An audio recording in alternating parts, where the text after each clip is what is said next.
Okay, so we have learned about the different types of energy we'll use in this class, as well as these relationships that allows us to relate a force to a potential energy. And we can do that in X, we could do that in Y, we could do it in Z, so whatever our variable might be, or however many dimensions we might have. Well, it turns out that this is true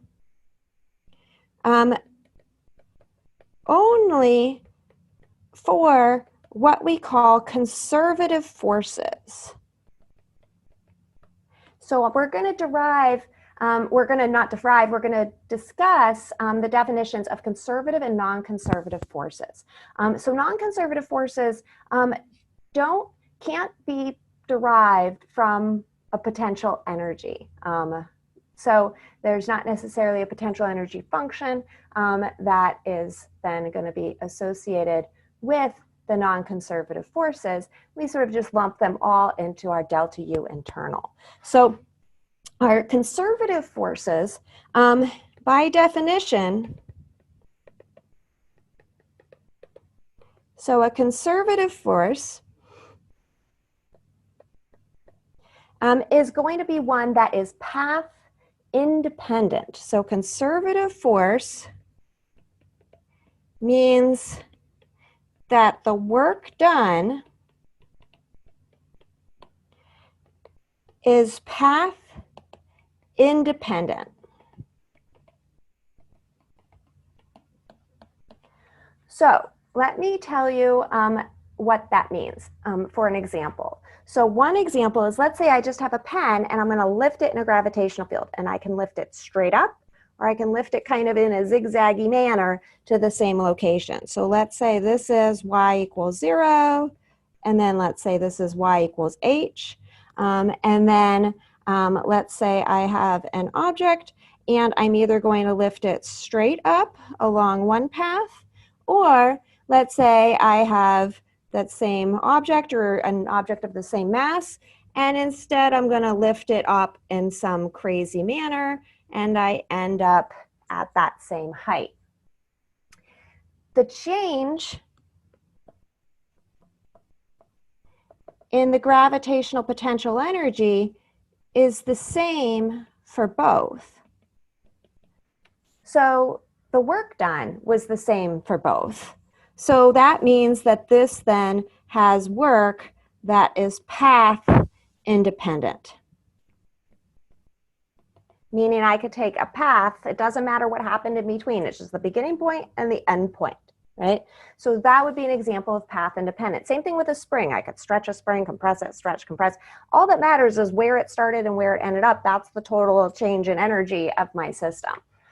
So that would be the conservative force. Work done is path independent. Now, conversely, and as you might guess, then I'm going to have non-conservative. And a non-conservative force is that the work done is path dependent.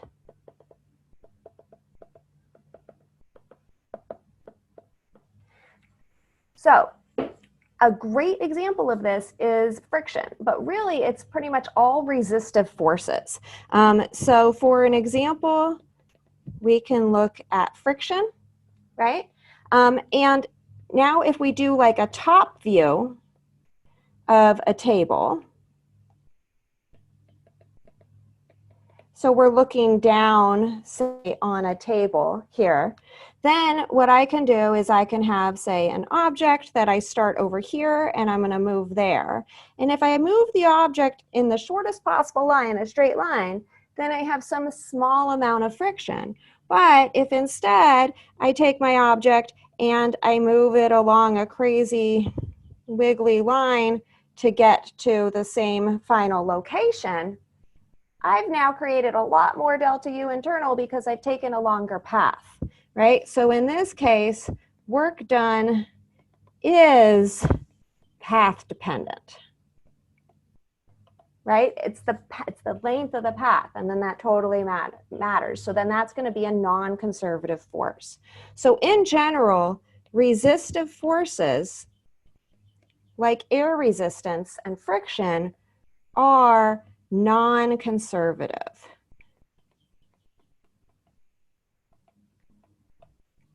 So what that actually lets us do is say that this delta U internal, which was the amount of microscopic energy added to a system because of things like friction or air resistance, now we have a technical term for them versus like things like friction and air resistance. We can actually say non-conservative forces. So this would be equal to the absolute value of the work done by non-conservative forces.